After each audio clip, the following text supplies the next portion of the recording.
বড়োলেণ্ড চৰকাৰে 15খনকৈ এম্বুলেন্স আমাৰ 4খন জিলাৰ বিভিন্ন হস্পিটালৰ কাৰণে আজি ডিস্ট্ৰিবিউশন প্ৰগ্ৰাম ৰাখা হৈছে। ইয়াৰ আগত NHM বা বিভিন্ন ইন্ডিভিজুৱেলে এম্বুলেন্সবিলাক দি আছিলে, কিন্তু আমি চৰকাৰ গঠন কৰাৰ পিছত আমাৰ অঞ্চলৰ বিভিন্ন হেল্থ সমস্যাবিলাক আমি উপলব্ধি কৰিছোঁ। কিছুমান হস্পিটালত ঘৰ নাই, বিল্ডিং নাই, কিছুমান হস্পিটালত ডক্টৰ নাই, বিভিন্ন সমস্যাত আমাৰ হস্পিটালবিলাক আছে। আৰু ইয়াৰ লগতে কিছুমান ৰিমোট এৰিয়াৰ হস্পিটালবিলাকত এজন দুজন ডক্টৰ আছে, কিন্তু বহুতখিনি চিকিৎসাৰ ব্যৱস্থা নাই, যাৰ কাৰণে এম্বুলেন্সে নিদি সেই অঞ্চলৰ পেচেণ্টছবিলাকক ভাল চিকিৎসাৰ কাৰণে ভাল হস্পিটাললৈ নিব লগা হয়। কিন্তু এম্বুলেন্সৰ অভাৱত সেই অঞ্চলৰ পেচেণ্টসকলে বিভিন্ন জিয়াটো ভুগিব লগা হৈছে।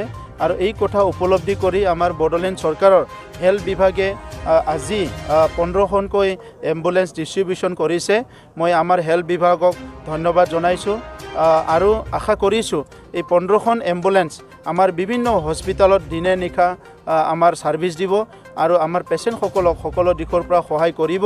মই ইতিমধ্যে হেল্থ ডিপাৰ্টমেণ্টৰ আমাৰ ছেক্ৰেটাৰী কৈছোঁ যে যিকেইজন ইয়াত ড্ৰাইভাৰ হিচাপে কাম কৰিব তেখেতসকলক ভাল ট্ৰেইনিং দিব লাগে, কোনো দুৰ্ব্যৱহাৰ নকৰে, কোনো মানুহৰ লগত দুৰ্ব্যৱহাৰ নকৰে আৰু পৰাপক্ষত তেখেতসকলে ৰাইজক যাতে ছাৰ্ভিচ দিয়ে, ৰাইজক যাতে ইগনোৰ নকৰে, ইয়াৰ কাৰণে ট্ৰেইনিং দিবৰ কাৰণে মই অনুৰোধ কৰিছোঁ।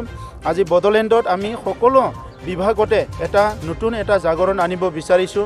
এগ্ৰিকালচাৰ বিভাগটো আমি যোৱাবাৰ আগৰ সময়ত যদি 10% হৈছে, এতিয়া আমি 70%লৈ কাম আগবঢ়াই লৈ যাব বিচাৰিছোঁ। এডুকেশ্যনত যদি আগতে 5% হৈছে, এতিয়া 95%লৈ আমি কাম আগবঢ়াই লৈ যাব বিচাৰিছোঁ। আমাৰ ইনফ্ৰাষ্ট্ৰাকচাৰ, আমাৰ এমপ্লয়মেণ্ট সকলো কাম কাজ ঠিকমতে কৰাৰ কাৰণে ইতিমধ্যে আমাৰ আঁচনি তৈয়াৰ কৰা হৈছে। কেন্দ্ৰীয়ৰ পৰা বহুত মন্ত্ৰী আহিছে, তেখেতসকলে আমাক কথা দিছে কি আমাৰ যিবিলাক প্ৰব্লেমবিলাক সমাধান কৰিব। অসমৰ মুখ্যমন্ত্ৰী ডক্টৰ হিমন্ত বিশ্ব শৰ্মা ডাঙৰীয়াই দিনে নিশে আমাৰ খবৰ লৈ আছে, আমাৰ কাম কাজবিলাক কেনেকৈ চলিছে, আমাৰ চৰকাৰখন কেনেকৈ চলিছে, বিভিন্ন আজি কোভিডৰ পৰা আদি কৰি বিভিন্ন সমস্যা কেনেকৈ চলি আছে, দিনে নিশা আমাক খবৰ লৈ আছে।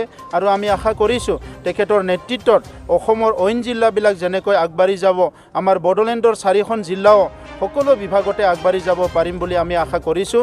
গতিকে আজি শুভ দিনত বিশেষকৈ আজি আমাৰ 15খনকৈ এম্বুলেন্স আজি আমাৰ পেচেণ্টসকলৰ উদ্দেশ্যে আজি ডিস্ট্ৰিবিউশন কৰা প্ৰগ্ৰামত মই সকলোকে ধন্যবাদ জনাইছোঁ। আৰু অনাগত দিনত আমাৰ হেল্থ ইনফ্ৰাষ্ট্ৰাকচাৰ টনকিয়াল কৰাৰ কাৰণে অসম চৰকাৰ, ভাৰত চৰকাৰৰ সহায় লাগিব। আৰু আমি সকলো চেষ্টা কৰিব বিচাৰিছোঁ যাতে কোনো পেচেণ্টে নিজৰ ওচৰৰ হস্পিটালটো এৰি পেলাই দূৰত যাব লগা নহয়।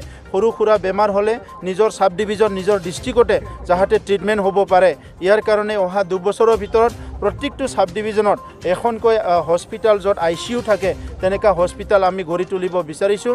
আৰু ইয়াত আমি আমাৰ চৰকাৰৰ তৰফৰ পৰা যিখিনি কাম কৰিব লাগে আমি কৰিবলৈ সাজু আছোঁ। আজি হেল্থ আমাৰ EM অৰূপ দে ডাঙৰীয়াৰ নেতৃত্বত পুৰা ছাৰ্ভে কৰা হৈছে, ষ্টাডি কৰা হৈছে, কোনটো হস্পিটালত কোনটো এৰিয়াত কি সমস্যা আছে, ক'ত নতুন হস্পিটাল লাগে, কোনটো হস্পিটালৰ ষ্ট্ৰেংথটো বাঢ়াব লাগে, এই গোটেই ছাৰ্ভে কৰি ওলোৱা হৈছে। আৰু সেই ছাৰ্ভেৰ ওপৰত বেছ কৰি আমি বেষ্ট হেল্থ ছাৰ্ভিচৰ কাৰণে এটা পলিচি তৈয়াৰ কৰিবলৈ হাতত লৈছোঁ। মই গতিকে আজিৰ দিনত মই এইখিনিকে আপোনালোকৰ আগত অৱগত কৰাইছোঁ। আজিতো আমি এম্বুলেন্স 15খন ইয়াত ডিস্ট্ৰিবিউট কৰিলোঁ।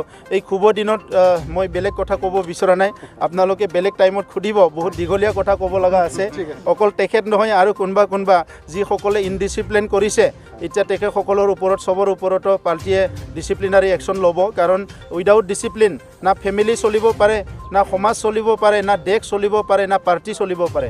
গতিকে পাৰ্টি লাগেই বুলি পেলাই আমি উইদাউট ডিচিপ্লিন বা ডিচিপ্লিন নোহোৱাকৈ যিকোনো কাম কৰিবলৈ আমি সাজু নহয়। ইয়াত ডিচিপ্লিনাৰী একশ্যন হ'বই, যোনে ভুল কৰে চৰকাৰতো হ'ব, কোনোবা যদি বিষয়া ডিউটি নকৰে ইয়াক ছাছপেণ্ড কৰা হ'ব। ঠিক তেনেধৰণৰ পাৰ্টিটো যদি কোনোবা গড়বড় কৰে সেয়াৰ ওপৰতো একশ্যনটো হ'বই। মিনিমাম ফিজত তেখেতসকলে আমাৰ পেচেণ্টবিলাক ট্ৰিটমেণ্ট কৰিব। আৰু তেখেতসকলে আমাৰ মাজলৈ আহি আছে কথা পাতিবলৈ, তেখেতসকলে চেৰিটি কৰিব বুলি কৈছে বড়োলেণ্ড অঞ্চলৰ। আমি তেখেতসকলক ৱেলকাম কৰিছোঁ আৰু তেখেতসকলৰ লগত MOU কৰিম।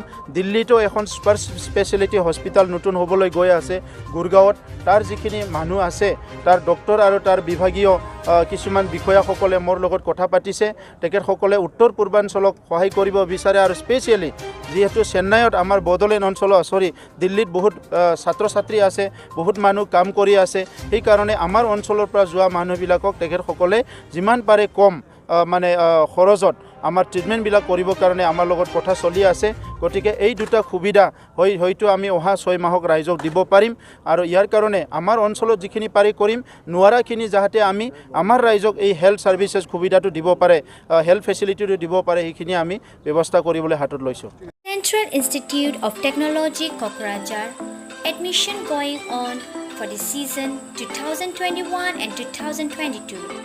Programs offered of Diploma, BTech, BDes, MTech and PhD.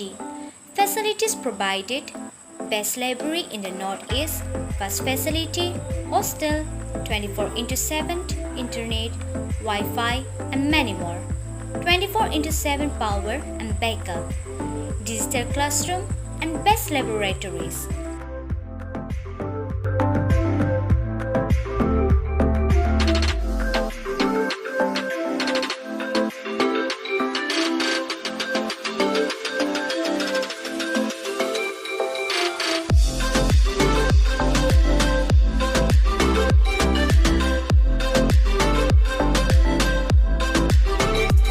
More details, contact us on 7086187124. Our email is citadmission@cit.ac.in. Our website is admission.cit.ac.in. CIT alumnus are working in one of the best companies like Amazon, Baidu, Cognizant, Wipro, Infosys, Indian Oil, Erection, NSC, etc.